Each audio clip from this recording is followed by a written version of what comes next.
ससुरा के हाई है मोल, देखे में तो बड़ा सुहावन लागे लाई दूर के ढोल।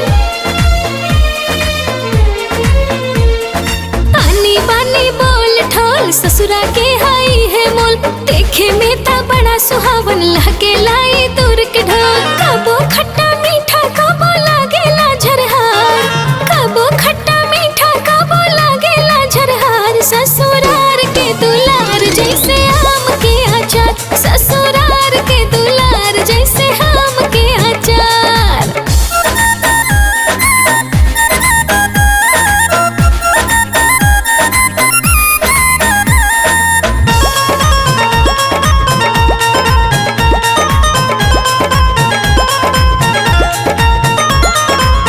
झगड़ा होला रगड़ा होला सब लोग रूसला, बाकी ऐसन रिश्ता कबहू ना छूटेला। एकर अलगे शासन अलगे चलेला सरकार, एकर अलगे शासन अलगे चलेला सरकार। ससुरार के दुलार जैसे आम के अचार, ससुरार के दुलार जैसे आम के अचार।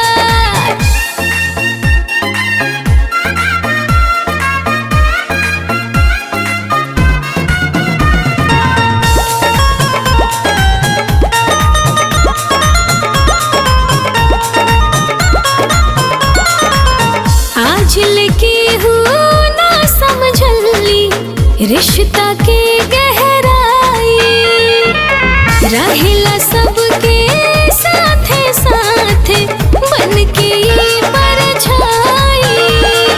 ए रिश्ता में होला हर सवात के भरमार, ए रिश्ता में होला हर सवात के भरमार। ससुरार के दुलार जैसे आम के अचार, ससुरार के